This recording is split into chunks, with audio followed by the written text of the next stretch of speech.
Well, I am overwhelmed by the fact that people actually want to watch these videos. And I have 4 subscribers now, which I am really excited about. So thank you to those of you who subscribed. Thank you to those of you who have been watching. Let's get into my very first wrap-up video. Welcome back, everyone. Thank you so much for taking an interest in my brand new BookTube channel. I'm really excited to get started on some of the videos that I have planned.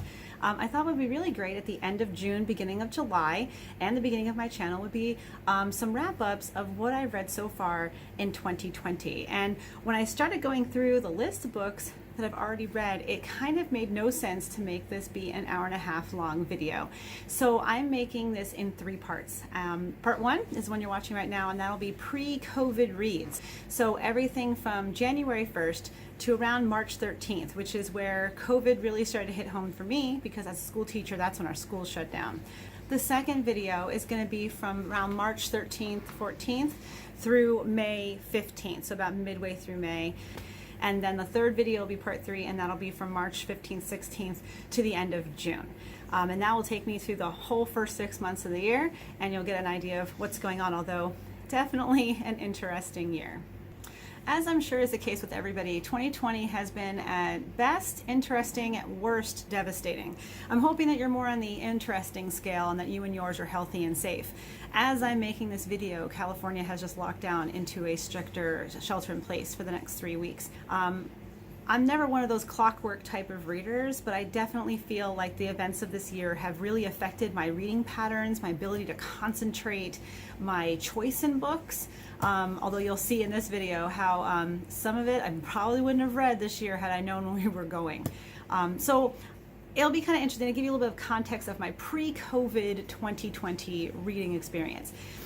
2020 was an interesting beginning for me. I was coming off of an emotional trip for visiting family over the winter holiday break. We had a death in the family, so that was extremely emotional and difficult to deal with. Then I came right back from winter break into report cards and parent-teacher conferences and assessments, which aren't hard, they're just a lot to deal with. And then right in the midst of that was my 40th birthday, which I was really looking forward to until all the other emotional stuff was happening. But I did get to go to Disneyland. I was very happy. But that was all great. But by the time conferences were done at the end of January, there were lots more rumblings about COVID in the United States, and there were lots of rumblings in education. And so my reading was stilted and mainly audiobook. I was having trouble concentrating even then on just holding a book and turning the pages. The audiobook at least kept pushing me forward. So the pre-COVID era, I only read 6 books. 4 of which were audio and 2 of which were actual print reading. So we'll start with the audio.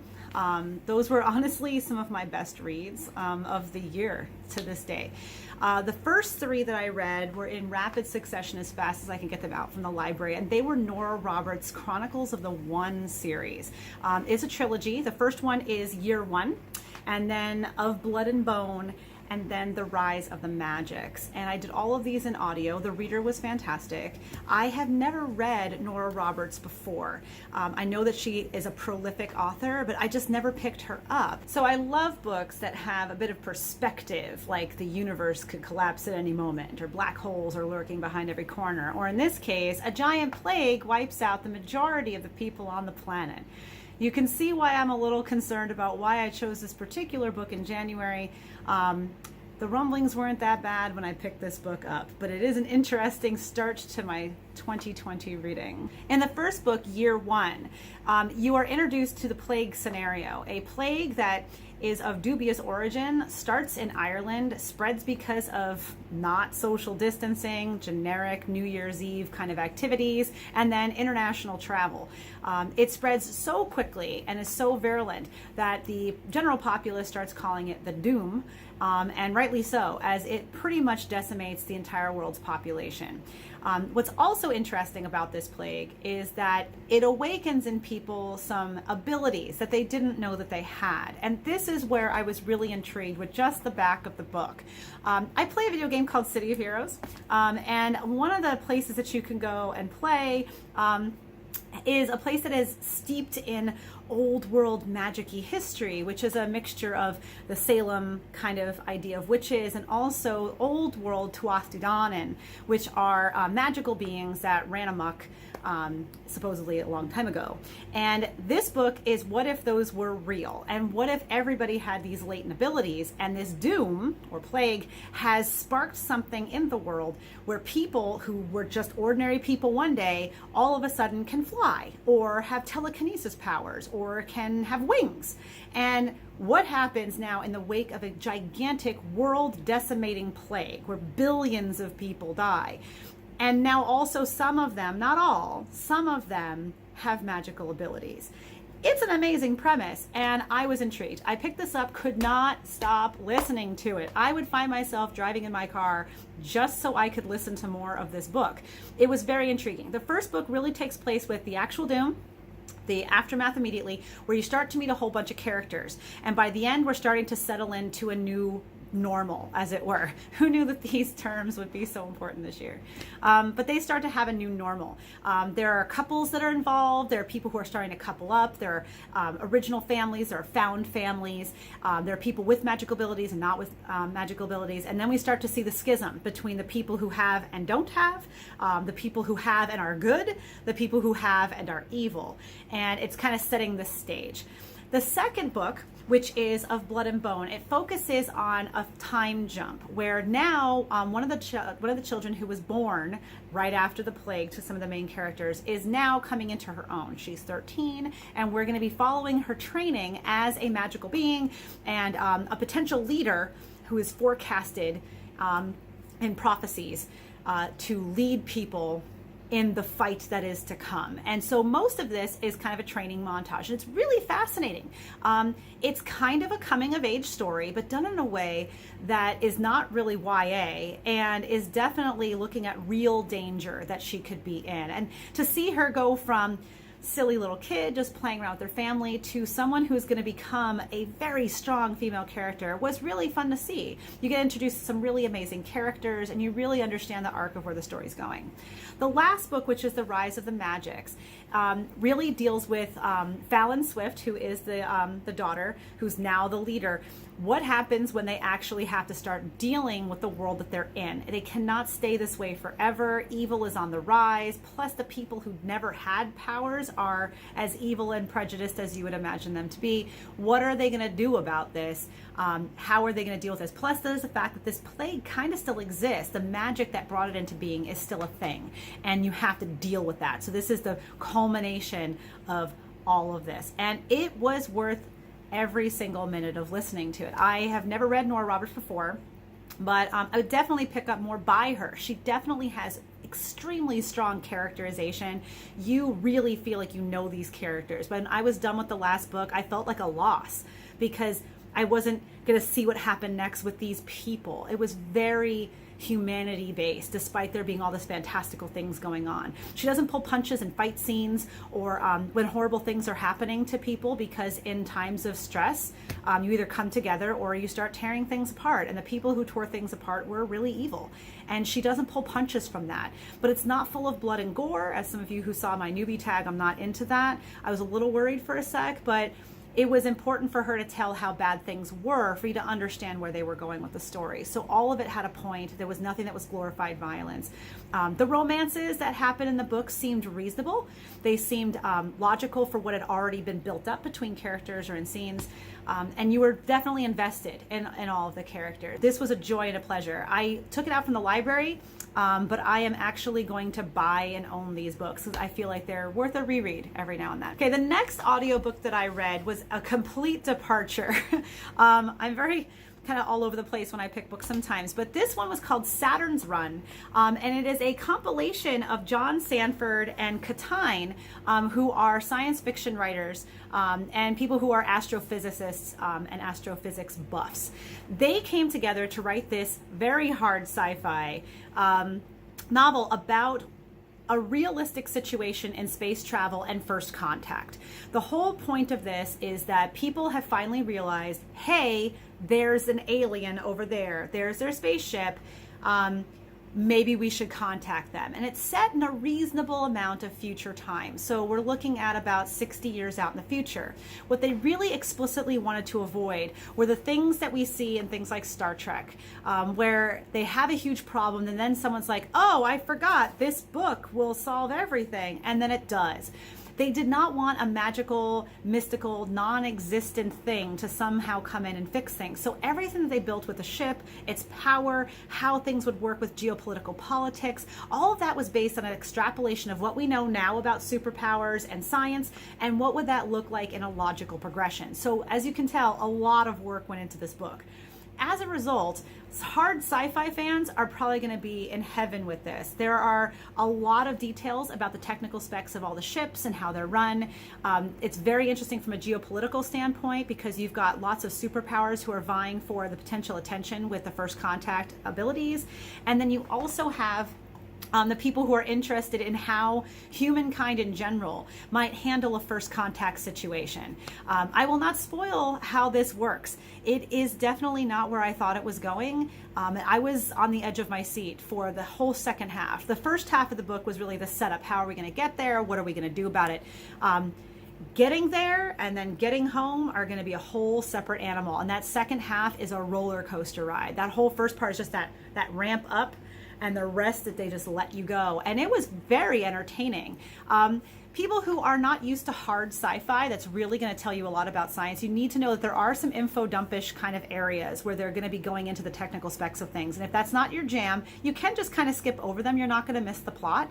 I also love their kind of soft-ish world building, where they'll just drop in things like reporters having special necklaces or earrings that denote who their sponsors are. But neither one of the authors, depending on who's writing that particular chapter, none of the authors really explain how that works, why it works, but they just drop in little hints about what the world is like now in the future when all this is happening.